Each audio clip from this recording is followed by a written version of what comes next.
बच्चों नमस्कार। कल बच्चों हमने वीडियो में देखा था कि क्षारकों को जब जल में घोला जाता है तो किस प्रकार की अभिक्रिया होती है और उसको हमने भली भांति समझने का प्रयास किया था। एक प्रयोग के द्वारा भी उसको समझने का प्रयास किया था। अब उसी क्रम में हम उससे आगे चलते हैं। तो आगे हम देखेंगे कि अम्ल एवं क्षारकों के विलयन की प्रबलता हम किस प्रकार से ज्ञात करते हैं। तो बच्चों एक अगला जो टॉपिक है अम्ल एवं क्षारकों के विलयन की प्रबलता। तो अम्ल और क्षारकों के विलयन की प्रबलता को हम किस तरीके से इसका मापन कर सकते हैं। तो आइए इस टॉपिक के बारे में अब हम बात करते हैं। बच्चों सूचकों का उपयोग करके हम ये तो ज्ञात कर सकते हैं कि कोई विलयन अम्लीय है अथवा तो वो क्षारीय है, लेकिन सूचकों के द्वारा हम ये नहीं समझ सकते कि वो अम्ल या क्षार प्रबल है या दुर्बल है। तो बच्चों इस बात के लिए कि अम्ल कितने प्रबल हैं या क्षार कितने प्रबल हैं, तो इनकी प्रबलता को समझने के लिए एक पीएच स्केल तैयार किया गया है। ये पीएच स्केल क्या होता है अभी इस बारे में मैं आपको विस्तार पूर्वक बताऊंगा। बच्चों किसी भी विलयन में उपस्थित हाइड्रोजन आयनों की सांद्रता को ज्ञात करने के लिए एक स्केल जिसे हम पैमाना कहते हैं विकसित किया गया है। इस पैमाने को ही हम पीएच स्केल कहते हैं। बच्चों ये सभी सूचकों का एक मिश्रण होता है। पीएच स्केल हाइड्रोजन आयन की विभिन्न सांद्रताओं को विभिन्न रंगों से प्रदर्शित करता है। बच्चों ये जो पीएच स्केल होता है इसकी जो रेंज है वो 0 से 14 तक होती है। ये जो पीएच वैल्यू जिसको हम बोलते हैं इसमें पी सूचक है जो एक जर्मन भाषा का शब्द है और जिसका अर्थ पावर से यानी शक्ति से होता है। बच्चों किसी विलयन के पीएच का मान अगर 7 से कम है तो हम ये कह सकते हैं कि वो विलयन अम्लीय है, और अगर 7 से पीएच वैल्यू अधिक है तो हम ये कहेंगे कि वो जो विलयन है वो क्षारीय होगा। लेकिन 0 से 7 और 7 से 14 ये तो बात एक समझ में आती है कि 0 से 7 तक अम्लीय है और 7 से लेकर के 14 तक अगर क्षारीय है। लेकिन बच्चों यदि उसकी पीएच वैल्यू 7 है, 7 है, तो हम कह सकते हैं कि वो विलयन उदासीन है। बच्चों पीएच का मान जब घटता है तो अम्लीय प्रकृति में वृद्धि हो जाती है और क्षारीय प्रकृति में कमी आती जाती है। पीएच का मान बच्चों जितना कम होता है अम्ल उतने ही प्रबल होते हैं, और पीएच मान जैसे जैसे बढ़ता है उनकी क्षारीय प्रकृति भी वैसे ही बढ़ती चली जाती है और अम्लीय प्रकृति में कमी आ जाती है। तो पीएच का मान जितना अधिक होगा क्षार उतने ही प्रबल होंगे। तो बच्चों आपने ये समझा कि पीएच स्केल के द्वारा हम विलयन की प्रबलता को भली भांति समझ सकते हैं। ये पीएच स्केल ही एक ऐसी विधा है जिससे हम किसी विलयन के बारे में ये जानकारी ग्रहण कर सकते हैं कि वो विलयन प्रबल है अथवा तो दुर्बल है। तो बच्चों अब इसी क्रम में हम अगला टॉपिक लेंगे। कुछ मुख्य पदार्थों के पीएच वैल्यू के बारे में हम जानेंगे।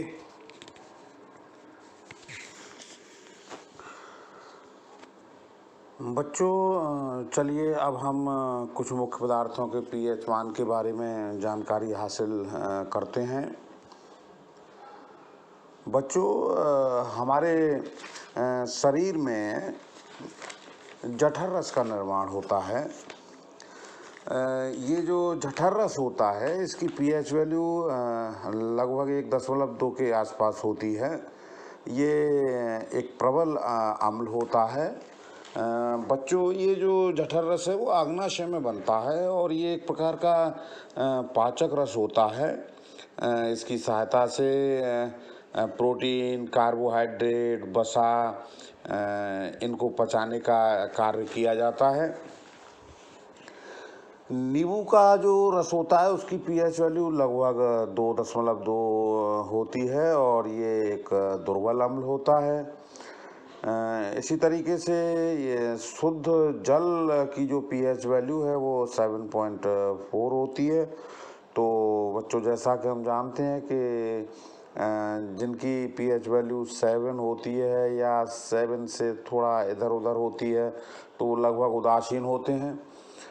रक्त की जो पीएच वैल्यू है वो 7.4 होती है। तो हम ये कह सकते हैं कि जो रक्त है हमारे शरीर में जो ब्लड है वो भी उदासीन होता है और इसकी पीएच वैल्यू लगभग 7.4 होती है। ऐसे ही बच्चों ये मिल्क ऑफ मैग्नीशिया होता है जिसकी पीएच वैल्यू 10 होती है और ये एक दुर्बल क्षार होता है। बच्चों ये मिल्क ऑफ मैग्नीशिया जिसे हम मैग्नीशियम डाइहाइड्रोक्साइड कहते हैं ये एक अकार्बनिक यौगिक होता है। ये जो मिल्क ऑफ मैग्नीशिया या जिसे हम मैग्नीशियम हाइड्रोक्साइड कहते हैं MgOH का होल ट्वाइस, ये दरअसल जल में घुल कर के बिल्कुल दूध जैसा बन जाता है और इसकी सहायता से हम पेट की जो अम्लता है उसको दूर करने के लिए इसका उपयोग करते हैं। तो ये मिल्क ऑफ मैग्नीशियम हमारे पेट की एसिडिटी को यानी अम्लता को दूर करने के लिए उपयोग में लाया जाता है। तो हमें ये पता रहना चाहिए कि ये मिल्क ऑफ मैग्नीशिया जिसकी पीएच वैल्यू कितनी होती है 10 होती है और ये एक दुर्बल क्षार होता है। सोडियम हाइड्रोक्साइड की पीएच वैल्यू 14 होती है और ये प्रबल क्षार होता है। बच्चों इसी क्रम में हम अब कुछ लवणों के पीएच वैल्यू के बारे में भी जानकारी हासिल करेंगे। जैसा कि आप जानते हैं कि अम्ल और क्षार आपस में क्रिया करके लवणों का निर्माण करते हैं। तो बच्चों लवणों का पीएच मान भी अभिक्रिया में भाग लेने वाले अम्ल और क्षारकों की प्रबलताओं पर निर्भर करता है। इन अभिक्रियाओं में भाग लेने वाले अम्ल और क्षार दोनों यदि प्रबल होंगे तो उदासीन लवण का निर्माण होगा और प्रबल अम्ल और दुर्बल क्षार की क्रिया होगी तो उससे जो लवण हमको प्राप्त होगा वो अम्लीय होगा।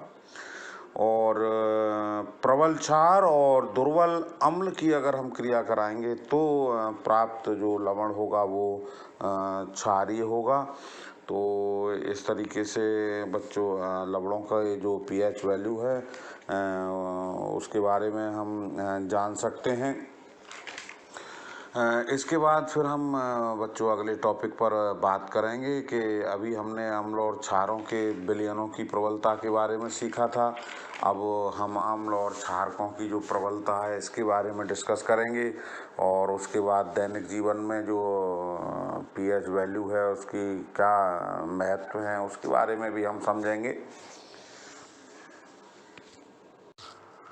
तो बच्चों अम्ल तथा क्षारकों की प्रबलता को समझते हैं। बच्चों, अम्ल तथा क्षारकों की प्रबलता उस विलयन में उपस्थित हाइड्रोजन आयन और हाइड्रोक्साइड आयनों पर डिपेंड करती है। मान लीजिए किसी जल में या विलयन में अधिक संख्या में हाइड्रोजन आयन देने वाले अम्ल जो होंगे वो प्रबल अम्ल होंगे, और कम संख्या में हाइड्रोजन आयन देने वाले जो अम्ल होंगे वो दुर्बल अम्ल होंगे।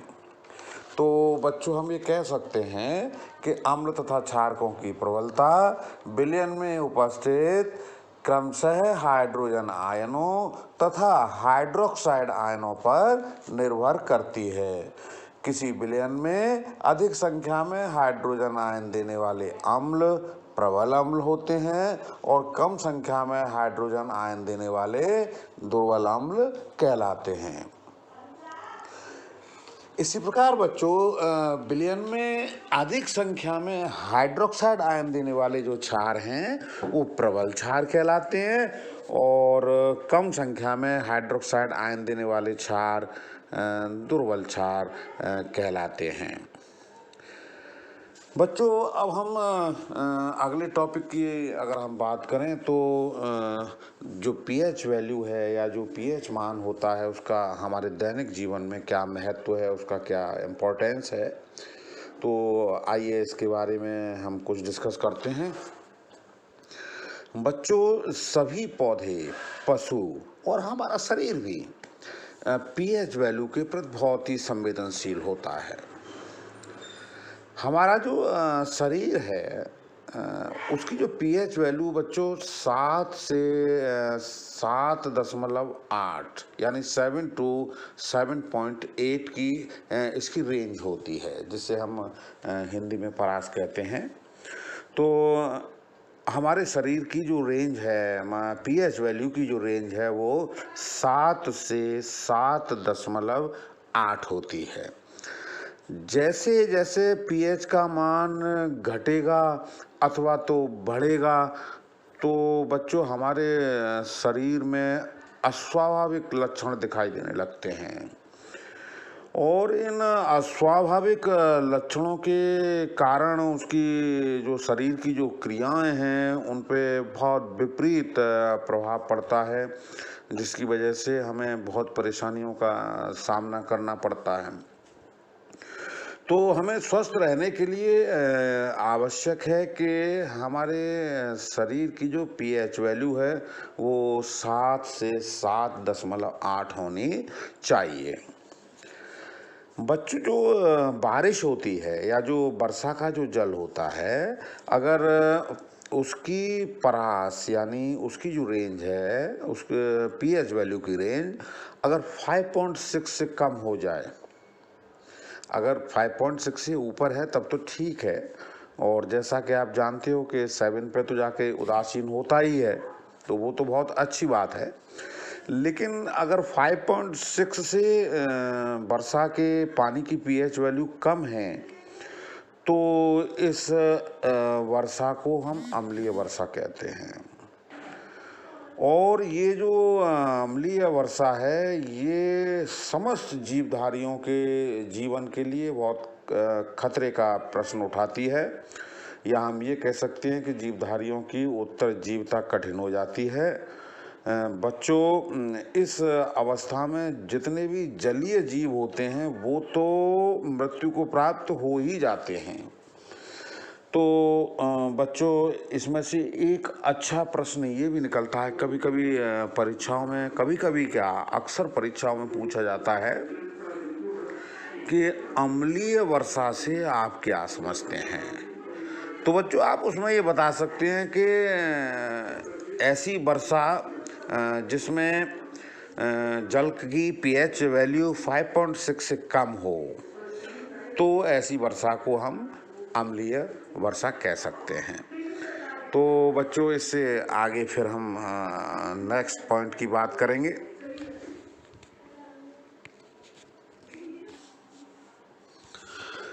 बच्चों, इसी प्रकार हम किसी बगीचे की मिट्टी की बात करें या किसी एग्रीकल्चर लैंड पर जहाँ खेती बाड़ी का काम किया जाता है, तो खेती किसानी के लिए जो मिट्टी है उसकी जो पीएच वैल्यू है वो भी ठीक होनी चाहिए, अन्यथा हम उसमें जो खाद्य सामग्री उत्पन्न करते हैं उसको खतरा हो सकता है। तो इसकी भी मिट्टी की भी एक विशिष्ट पीएच रेंज होती है, पीएच परास होती है। और जैसा कि आप जानते हैं कि एक अच्छी जो मिट्टी है और तभी कही जा सकती है जब वो उदासीन मिट्टी हो, और उदासीन होने का अर्थ ये है कि उसकी जो वैल्यू है, पीएच वैल्यू, वो 7 या 7 के आसपास होनी चाहिए। तो इसका सीधा सा अर्थ ये निकलता है कि न तो मिट्टी अधिक अम्लीय हो और ना ही वो मिट्टी क्षारीय हो। तो इस तरीके से उदासीन जो मृदा है वो बगीचों के लिए और खेती किसानी के लिए उपयुक्त होती है। बच्चों, जो हमारा पाचन तंत्र है इसका जो पीएच वैल्यू है वो भी एक निश्चित रेंज में या निश्चित परास में होना चाहिए, तभी हम स्वस्थ रह सकते हैं। हमारे जो आमाशय है उस आमाशय से एक हाइड्रोक्लोरिक अम्ल निकलता है जो बिना कोई नुकसान पहुंचाए हमारे भोजन को पचाने में पूरी सहायता करता है। कभी कभी हम देखते हैं कि हमारे आमाशय में, हमारे शरीर में अपच की उपस्थिति, यानी अपच का अर्थ है कि भोजन का जो पाचन है वो ठीक प्रकार से नहीं होता। कभी कभी हम उल्टा सीधा खा लेते हैं तो उस अवस्था में अपच की स्थिति आ जाती है। तो इस अवस्था में हमारे आमाशय से अधिक मात्रा में हाइड्रोक्लोरिक अम्ल का स्राव होता है, और जिसके कारण उदर में, यानी हमारे आमाशय में बहुत तेज दर्द होने लगता है, और कभी कभी तो जलन उत्पन्न होने लगती है। तो बच्चों, इस दर्द और जलन से बचने के लिए हमें एंटासिड का उपयोग करना चाहिए। ये जितने भी एंटासिड होते हैं वो दरअसल क्षारक होते हैं। बाज़ार में अलग अलग कंपनियां अपने अलग अलग नामों से इस एंटासिड को बेचती हैं, जिनका उपयोग हम इस तरह के दर्द से मुक्ति पाने के लिए करते हैं। बच्चों, इसी क्रम में एक चीज़, यानी एक जानकारी हमें और भी होनी चाहिए कि हमारे मुंह के अंदर जो दांत होते हैं वो हमारे जीवन के लिए, भोजन करने के लिए अति आवश्यक होते हैं। अगर दांत ना होंगे तो भोजन को हम काटेंगे कैसे, और काटेंगे नहीं तो पचेगा कैसे। तो खैर वो बात की बात है। अभी हम जो पीएच के कारण जो दंतों का जो क्षरण होता है हम उसके बारे में बात करते हैं। बच्चों, मुंह के जो पीएच वैल्यू है हमारी वो 5.5 से अगर कम हो जाती है तो हमारे दांतों का क्षरण होने लगता है। कभी कभी आपने देखा होगा कि दांत जो है टूटने लगते हैं। तो उस अवस्था में जो दांतों का जो इनेबल होता है, ये दांतों के ऊपर जो परत होती है वो झड़ने लगती है। और ये जो इनेबल है बच्चों, वो कैल्शियम फॉस्फेट की बनी होती है, और कैल्शियम जो फॉस्फेट है वो बहुत कठोर पदार्थ होता है जो जल में नहीं घुलता। बच्चों, जब हम खाना खाने के बाद कभी कभी जिस कुल्ला नहीं करते या मुंह को साफ नहीं करते हैं तो मुंह में जो बैक्टीरिया उत्पन्न हो जाते हैं वो भोजन के पश्चात मुंह में जो अवशिष्ट पदार्थ जो बचते हैं उनको मतलब जो अवशिष्ट पदार्थ हैं और जो शर्करा का अपघटन करके और एक एसिड उत्पन्न कर देते हैं, और उस एसिड के कारण हमारे मुंह का जो पीएच वैल्यू है वो 5.5 से कम होने लगता है। और जैसे जैसे वो 5.5 से कम होने लगता है तो इस अवस्था में हमारे दांत कमज़ोर होने लगते हैं, या हम यूँ कह सकते हैं कि दांत हमारे झड़ने लगते हैं या उनका क्षरण होने लगता है। तो बच्चों, ऐसी अवस्था से बचने के लिए उपाय भी हैं, और उपाय ये हैं कि हमें क्षारीय प्रकृति के जो टूथपेस्ट आते हैं, दंतमंजन जिसे हम कहते हैं, तो वो हमको लाने चाहिए। और क्षारीय प्रकृति के दंतमंजन को करने से हम इस समस्या से निजात पा सकते हैं। और भोजन के पश्चात हमें हमेशा दांत साफ करके रहना चाहिए, और अगर हम ऐसा करेंगे तो इस समस्या का हमें कभी सामना नहीं करना पड़ेगा। बच्चों, दैनिक जीवन में खाना खाने के उपरांत हमेशा हमें भली भांति अपने मुंह को साफ करना चाहिए। अगर हम ऐसा नहीं करते हैं तो हमारे भोजन के कुछ कण हमारे दांतों के बीच में या इधर उधर फंसे रह जाते हैं, और उसके कारण हमको फिर इन समस्याओं का सामना करना पड़ता है। तो बच्चों, अभी हम अगले एक बिंदु पर और चलेंगे। तो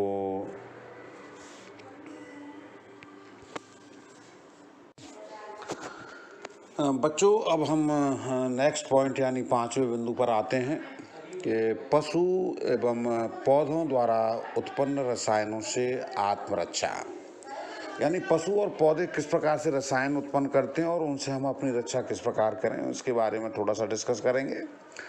बच्चों, आप जानते हैं कि मधुमक्खी जब काट जाती है तो बहुत जलन होती है, और जलन इसलिए होती है कि जो मधुमक्खी होती है उसके डंक में एक अम्ल होता है। मैंने पहले भी आपको बताया था कि जो मधुमक्खी का डंक है उसमें मेथेनोइक नाम का एक अम्ल होता है, जिसकी वजह से बहुत जलन होती है। बच्चों, डंक मारे गए स्थान पर हम अगर बेकिंग सोडा जैसा कोई दुर्बल क्षार रगड़ देते हैं तो हमें उससे तुरंत आराम मिल जाता है। तो बच्चों, आज हम बस इतनी ही बात करेंगे, और मैं उम्मीद करता हूँ कि आप भली भांति इनको समझते हुए और याद करते हुए अपने घर के अंदर ही रहेंगे और घर की सीमा रेखा का उल्लंघन नहीं करेंगे। नमस्कार बच्चों।